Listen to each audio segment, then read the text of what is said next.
अब हम आपको भ्रष्टाचार की नींव पर खड़ी उन दो बड़ी इमारतों के बारे में बताएंगे जिन्हें गिराने की लगभग सारी तैयारियां हो चुकी हैं। इन इमारतों को ट्विन टावर्स भी कहा जाता है, जो दिल्ली में स्थित देश के संसद भवन से सिर्फ 25 किलोमीटर दूर नोएडा में मौजूद हैं। और महत्वपूर्ण बात यह है कि 28 अगस्त को जब इन दोनों टावर्स को गिराया जाएगा, तब यह घटना बहुत ऐतिहासिक भी होगी और अभूतपूर्व भी होगी।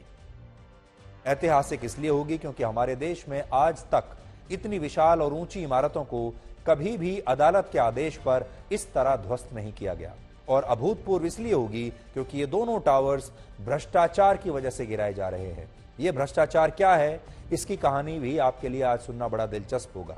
लेकिन उससे पहले ये देखिए कि इन दोनों टावर्स को गिराने के लिए क्या क्या तैयारियां चल रही हैं और इस कार्रवाई से पहले आसपास रहने वाले लोग कितने डरे हुए हैं, क्योंकि जब इतने विशाल टावर्स गिरेंगे तो आप सोचिए आसपास के मकानों का और बिल्डिंग्स का क्या होगा।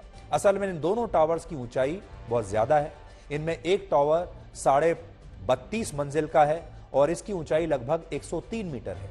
दूसरा टावर 30.5 मंजिल का है और इसकी ऊंचाई 97 मीटर है, 97 मीटर। यानी ये दोनों टावर्स कुतुब मीनार से भी कहीं ज्यादा ऊंचे हैं। इसलिए इन्हें गिराने के लिए काफी बड़े स्तर पर तैयारियां की गई हैं।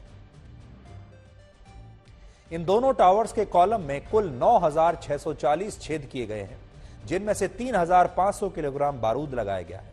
और 28 अगस्त को दोपहर ठीक 2:30 बजे इनमें विस्फोट किया जाएगा और सिर्फ 9 से 12 सेकंड के बीच ये दोनों टावर्स ध्वस्त हो जाएंगे। यानी जिन टावर्स को बनाने में 3 वर्षों का समय लगा, वो कुछ सेकंड में एक मलबे में तब्दील हो जाएंगे। और इन दोनों टावर्स के आसपास 2 बड़ी बड़ी हाउसिंग सोसाइटी हैं, जिनमें 5,000 लोग रहते हैं और लगभग 2,700 गाड़ियां यहां पर खड़ी होती हैं, जिन्हें दूसरी जगह शिफ्ट करने के लिए भी अब इंतजाम किए गए हैं। इसके अलावा इन दोनों टावर्स के 500 मीटर के दायरे में सुरक्षा के लिहाज से कई तैयारियां की गई हैं। जैसे गैस पाइपलाइन का निरीक्षण किया गया है, क्योंकि जिस दिन इन्हें गिराया जाएगा उस दिन गैस पाइपलाइंस बंद कर दी जाएंगी। इसके अलावा बिजली और पानी की सप्लाई भी उस दिन बंद रहेगी। और इमारत गिरने पर 300 मीटर की ऊंचाई तक धूल का गुबार उड़ेगा, इसलिए नागरिक उड्डयन मंत्रालय को भी इसकी जानकारी दी गई है। और 2:30 बजे के बाद कुछ समय के लिए दिल्ली और ग्रेटर नोएडा एक्सप्रेसवे भी बंद करने का फैसला लिया गया है। और इस इलाके के कुछ लोग इस कार्रवाई को लेकर थोड़े बहुत डरे हुए भी हैं। ऐसा अनुमान है कि जब ये दोनों इमारतें गिरेंगी तब 35,000 क्यूबिक मीटर मलबा और धूल का एक बहुत बड़ा गुबार पैदा होगा, जिससे हवा में PM 2.5 और PM 10 के प्रदूषण का स्तर खतरनाक हो जाएगा। लगभग 3 किलोमीटर के दायरे में धूल का गुबार छाया रहेगा और अगर तेज हवा नहीं चली तो यह गुबार काफी देर तक इन इलाकों में ऐसे ही बना रह सकता है।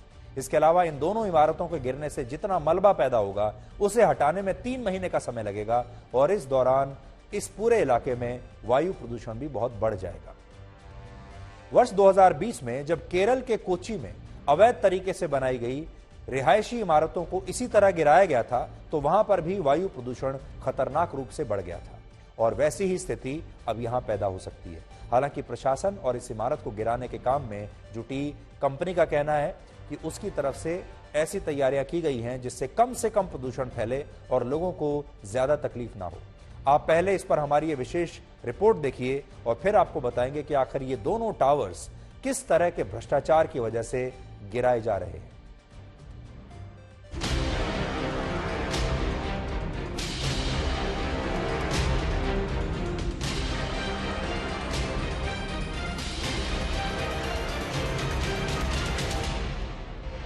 आखिरकार वो D-Day की घड़ी आ चुकी है।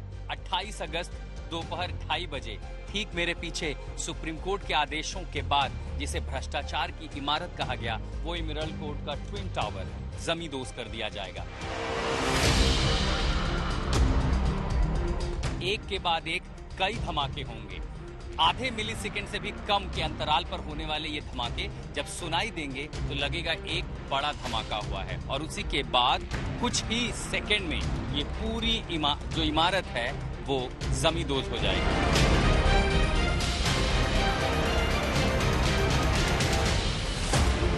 रविवार को दोपहर 2:30 बजे सिर्फ यही नहीं, आसपास के 2 किलोमीटर के रेडियस की सारी सड़कें बंद रहेंगी।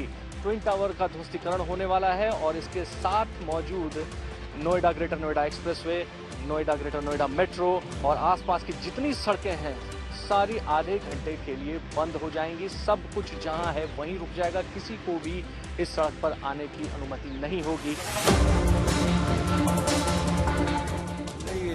This is complete engineering what we have done. ये प्रोजेक्ट आपको वापस देखने नहीं मिलेगा शायद इंडिया में, अनटिल अनलेस ऐसे काइंड का कोई प्रोजेक्ट आता है। We have taken very small detailed engineering is involve. Not only engineering, there is physics, lot of math involve. आपने अभी क्लियरली बताया कि कितनी नज़दीक है ये बिल्डिंग, बट हमको ये मालूम है कि हमको इसको कहाँ लेके जाना है। जब एक्सप्लोसिव ब्लास्ट होगा, धमाका होगा, तो सबसे बड़ी चुनौती होती है कि वहाँ किसी तरह की कैजुअलिटी ना हो। अब ये जो आप डायग्राम देख रहे हैं, पुलिस की तैयारियां ऐसी हैं कि इस जगह पर जहाँ पर ब्लास्ट हो रहा है यहाँ पर हम खड़े हैं और यहाँ पर हम खड़े हैं। ये पूरी जो पेरीफेरी है, एक लंबा पेरीफेरी है जिसको सैनिटाइज किया जाएगा, यानी परिंदा भी उसमें पर न मार सके। एमरल्ड पोर्ट के अंदर इस वक्त हम लोग मौजूद हैं। ये इलाका पूरी तरीके से आबादी से भरा हुआ है और इसके मात्र 9 मीटर दूर ये इमारत है ट्विन टावर्स जो डिमोलिश होने वाली हैं। ये तमाम लोग जो अभी यहाँ पर रह रहे हैं, ये तमाम कारें, सब कुछ यहाँ से हटेंगी। एक दिन पहले हम लोग शिफ्ट होंगे यहाँ से। RW का कहना तो ये है कि अर्ली मॉर्निंग 7 हम लोग शिफ्ट हो सकते हैं, बट हम लोग अपने कन्वीनियंस के अकॉर्डिंग एक दिन पहले ही शिफ्ट हो जाएंगे। एंड 28 को भी नहीं होंगे, 29 की इवनिंग में हम लोग आएंगे वापस। जब आप बिल्डिंग के भीतर आते हैं तो ये देखिए कितनी नज़दीकी। जो सबसे बड़ी फिक्र थी वो क्यों थी? ये जो काली थैली में आप जो देख रहे हैं स्ट्रक्चर, यही है वो ट्विन टावर। ये गिरना है और वहाँ से मेरे बीच की दूरी अगर आप देखेंगे तो महज कुछ मीटर ही है जहाँ पर मैं खड़ा हूँ। नीचे आप देखिए ये बड़े बड़े कंटेनर लगाए गए हैं ताकि जब मलबा नीचे गिरेगा, अब ये समझिए कि 30 मंजिला इमारत जब नीचे गिरेगी तो ढेर सारा मलबा आएगा। वो मलबा जो हॉरिजॉन्टली ना फैले उसको रोकने के लिए यहाँ पर आप देखिए बड़े बड़े कंटेनर लगाए गए हैं। देखिए बस सिर्फ इतना ही नहीं है कि क्या हिदायत मिली है RW से। हाँ, सामान बचाने के लिए हम जैसे टीवी को पलंग के ऊपर उल्टा लटाएंगे, जितनी ये वॉल हैंगिंग्स है ये सब हटा देंगे और अपने घर को पॉलीथीन से कवर भी कर रहे हैं। एडिफिस वाले भी कह रहे हैं कि जो हमारे ग्लासेस वगैरह अगर इनकेस अगर टूटते हैं तो वो रिप्लेस करके देते।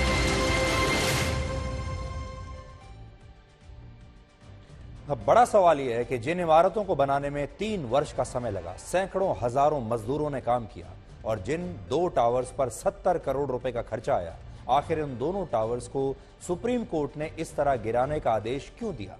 तो इसका कारण है भ्रष्टाचार और आपको जानकर बड़ी खुशी होगी। वैसे तो भ्रष्टाचार की कहानी बहुत उलझी हुई है, लेकिन आज हम आपको संक्षेप में सरल भाषा में ये पूरा मामला बताना चाहते हैं ताकि आप भी इससे सीख ले सकते हैं। अगर आप भी भारत के किसी भी शहर में किसी बिल्डर से ग्रस्त हैं, किसी भ्रष्ट बिल्डर ने आपको परेशान करके रखा है, तो आपके लिए भी इसमें सीख है। सुपरटेक लिमिटेड नाम की एक कंपनी है जो एमरल्ड कोर्ट नाम से एक हाउसिंग प्रोजेक्ट लेकर आई थी। इस प्रोजेक्ट के तहत इस कंपनी ने 11 मंजिलों के कुल 14 रिहायशी टावर्स का निर्माण किया और इन टावर्स में जो फ्लैट्स बनाए गए उन्हें तुरंत और बहुत ही आसानी से खरीदार भी मिल गए। और ऐसा इसलिए हुआ क्योंकि इस कंपनी ने अपने कस्टमर्स को बताया कि यहां पर पार्क के लिए, गार्डन के लिए स्पेस बहुत ज्यादा रखा गया है, गार्डन स्पेस ज्यादा है। दूसरी तमाम सुख सुविधाओं के लिए काफी सारा खाली क्षेत्र छोड़ा गया है और अब इस हाउसिंग सोसाइटी में ग्रीन एरिया और गार्डन स्पेस देखने के बाद लोगों को ऐसा लगा कि इससे अच्छी जगह रहने के लिए और क्या हो सकती है जहां आपको इतना सारा खुला स्पेस मिलेगा। आप वॉक के लिए जा सकते हैं, गाड़ियां अपनी खड़ी कर सकते हैं, पार्क है, स्विमिंग पूल है, सब कुछ है।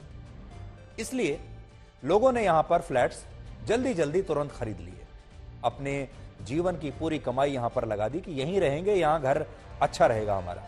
लेकिन कुछ समय के बाद इन लोगों को पता चला कि जिस कंपाउंड एरिया को गार्डन स्पेस बताकर और दूसरी वजहों से इस बिल्डर ने खाली छोड़ दिया था, वहां पर सुपरटेक कंपनी एक नए टावर्स का निर्माण कर रही है और ये 2 टावर्स पूरे शहर में सबसे ज्यादा ऊंचे और बड़े होंगे। मतलब 2 टावर्स तो आ ही रहे हैं, लेकिन ये इतने विशाल होंगे कि ये कुतुब मीनार से भी ऊंचे होंगे, जिससे आसपास के टावर्स की सुरक्षा को खतरा हो सकता है। अब आप सोचिए आप कहीं रहते हैं और आपके टावर के बिल्कुल बगल में दो इतने बड़े टावर्स खड़े हो जाएं जो कि कुतुब मीनार से भी ऊंचे हों, तो आप क्या करेंगे? इसलिए अपार्टमेंट ओनर्स, उत्तर प्रदेश के अपार्टमेंट ओनर्स एक्ट के मुताबिक सुपरटेक कंपनी को इस हाउसिंग सोसाइटी में रहने वाले लोगों की सहमति के बिना इन दोनों टावर्स का निर्माण वो नहीं कर सकती थी, यह अवैध था। लेकिन उसने वहां के रेजिडेंट से बिना पूछे दो टावर्स का निर्माण शुरू कर दिया और उन्होंने कहा मेरा कोई कुछ नहीं बिगाड़ सकता। जिसके बाद इस हाउसिंग सोसाइटी में रहने वाले जो लोग हैं और उनकी जो रेजिडेंट्स वेलफेयर सोसाइटी है, रेजिडेंट वेलफेयर एसोसिएशन है, उसने पहले नोएडा अथॉरिटी को शिकायत की। कुछ नहीं हुआ क्योंकि नोएडा अथॉरिटी तो बिक चुकी थी। फिर 2012 में तत्कालीन उत्तर प्रदेश सरकार को शिकायत लिखी, लेकिन उत्तर प्रदेश की सरकार ने भी कुछ नहीं किया। और जब दोनों जगहों पर कोई सुनवाई नहीं हुई, ना तो नोएडा अथॉरिटी में और ना ही सरकार में, तो उसी वर्ष यहां रहने वाले जो लोग थे वो इलाहाबाद हाईकोर्ट चले गए और इलाहाबाद हाईकोर्ट ने इन टावर्स को गिराने का फैसला सुना दिया। और बाद में सुप्रीम कोर्ट में भी यह मामला गया और सुप्रीम कोर्ट में भी यह बात सही पाई गई और इस जगह पर इतनी विशाल इमारतों का निर्माण नहीं हो सकता था, यह सुप्रीम कोर्ट ने कहा। लेकिन सुपरटेक कंपनी और नोएडा अथॉरिटी के भ्रष्ट अधिकारियों की मिलीभगत और भ्रष्टाचार से इमारतें खड़ी तब तक की जा चुकी थी। सोचिए, इतना बड़ा अवैध निर्माण, कुतुब मीनार से भी ऊंचे दो टावर्स बनकर तैयार हो गए और नोएडा के किसी अधिकारी ने रोकने की कोशिश नहीं की, उत्तर प्रदेश के सरकार ने इसे रोकने की कोशिश नहीं की और इस मामले में नियमों का जबरदस्त उल्लंघन हुआ खुलेआम। इन दोनों टावर्स के बीच कम से कम 16 मीटर की दूरी होनी चाहिए थी, लेकिन जब ये टावर्स बन रहे थे तो इनके बीच सिर्फ 9.88 मीटर की दूरी रखी गई, जो कि नियमों का उल्लंघन था। और ऐसा इसलिए हुआ क्योंकि कुछ सरकारी अफसर बिक चुके थे। बड़ी बात यह है कि अथॉरिटी और दूसरे विभागों में सुपरटेक कंपनी की इतनी ज्यादा पकड़ थी, इतनी चलती थी कि उसने 3 वर्षों में 915 फ्लैट्स और 21 कमर्शियल शॉप्स तैयार कर ली। 633 फ्लैट्स की बुकिंग से 180 करोड़ रुपए इकट्ठे भी कर लिए और इन दोनों अवैध निर्माणों इमारतों का 100 करोड़ रुपए का इंश्योरेंस कवर भी उसने ले लिया, इस बिल्डर ने, जो कि एक चमत्कार था। हालांकि इस तरह का धोखा और इस तरह का भ्रष्टाचार हमारे देश में नया नहीं है। आप में से बहुत सारे लोगों के साथ ऐसा धोखा हुआ होगा और आज भी हमारे देश में लाखों लोग ऐसे हैं जिन्हें बिल्डर्स ऐसे ही लूटते हैं। जब फ्लैट्स की बुकिंग होती है तो बिल्डर कुछ और बताता है और जब फ्लैट की डिलीवरी होती है तब तक बहुत सारी चीजें बदल चुकी होती हैं और बिल्डर्स कस्टमर्स को कहते हैं कि आप हमारा कुछ नहीं बिगाड़ सकते, क्योंकि सरकारी अधिकारी उनकी जेब में होते हैं। दिल्ली के पास नोएडा और गाजियाबाद, इसके अलावा मुंबई और दूसरे शहरों में जब किसी बिल्डर द्वारा कोई हाउसिंग सोसाइटी बनाई जाती है तो पहले उसमें काफी क्षेत्र खाली रखा जाता है। आपसे वादा किया जाता है कि यहां पर बड़े बड़े पार्क्स होंगे, गार्डन स्पेस होगा या फ्यूचर पार्किंग का बोर्ड लगा होता है कि आगे चलकर यहां पार्किंग बनाएंगे। ये सुविधाएं और खाली एरिया देखकर जब लोग इन सोसाइटीज में फ्लैट्स खरीद लेते हैं ऊंचे दामों पर, तो बाद में बिल्डर की मनमानी शुरू होती है और वो फ्यूचर पार्किंग वाली जगह पर या गार्डन स्पेस की जगह पर नई बिल्डिंग्स खड़ी कर देते हैं ताकि उनमें और फ्लैट्स बनाकर वो और करोड़ों रुपए की कमाई कर सके। और इस दौरान लोगों की सुरक्षा से खुलेआम खिलवाड़ होता है। कुल मिलाकर कहें तो मामला भ्रष्टाचार का है, बिल्डर्स की मनमानी और अवैध निर्माण का है। और आप तो जानते हैं हमारा देश अवैध निर्माण के मामले में पूरी दुनिया में सबसे आगे है। हमारे देश में सरकारी जमीन पर अतिक्रमण करना सबसे आसान है, लेकिन उसे हटाना सबसे मुश्किल।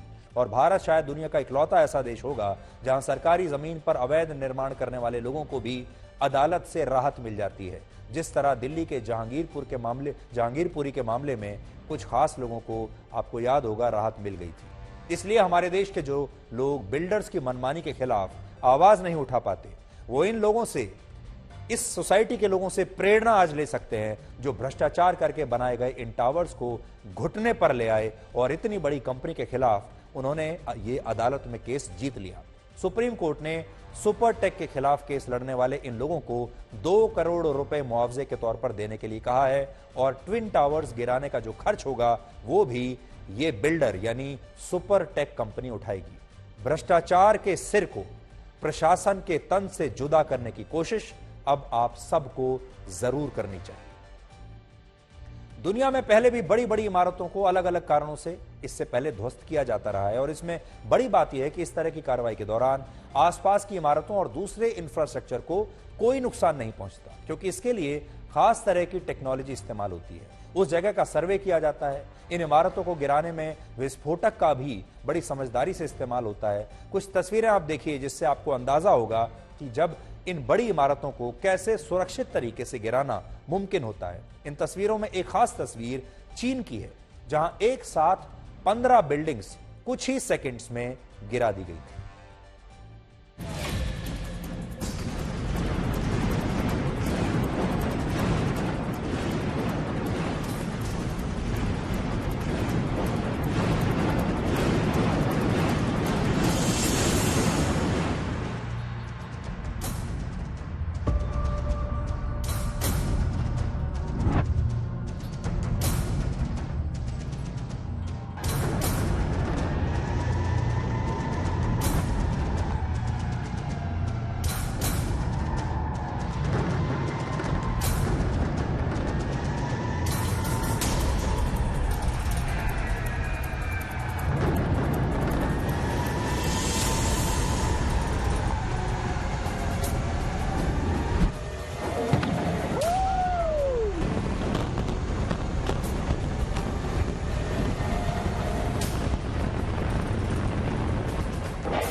तो एक बहुत बड़ी घटना है। बहुत सारे लोग तो इसको इसलिए बहुत बड़ी घटना मान रहे हैं क्योंकि इतनी बड़ी बिल्डिंग्स को पहली बार गिरते हुए देखेंगे। लोग टेक्नोलॉजी पर जाना चाहते हैं, लेकिन जो बात आज हम आपसे कहना चाहते हैं वो ये कि ये जो 2 टावर्स हैं, ये कहने को तो कुतुब मीनार से ऊंचे टावर्स हैं, कुतुब मीनार से भी ऊंचे हैं, लेकिन भ्रष्टाचार के मामले में ये ताजमहल से भी भव्य टावर्स हैं और इनका गिराया जाना अपने आप में भ्रष्ट बिल्डर्स के लिए एक संदेश है और देश के लोगों के लिए एक प्रेरणा स्रोत है। और जब इन तस्वीरों को आप देखेंगे तो आज हम फिर आपसे यही कहेंगे कि भ्रष्टाचार के सिर को प्रशासन के तन से जुदा करने की जिम्मेदारी देश के हर नागरिक की जरूर होनी चाहिए। और आपको ये जो बिल्डर्स के खिलाफ सोसाइटी के जो रहने वाले लोग थे इस इलाके के, उनसे आपको जरूर प्रेरणा लेनी चाहिए। इसलिए अगर आपके इलाके में आप भी किसी बिल्डर से परेशान हैं, किसी बिल्डर ने आपके साथ भी ऐसा ही धोखा किया है, तो हिम्मत मत हारिए, लड़ते रहिए और हर उस प्लेटफॉर्म पर जाइए जिसमें मीडिया भी आपका साथ देगा, जहां आप उस बिल्डर के साथ वही कर पाएंगे जो इस बिल्डर के साथ हुआ।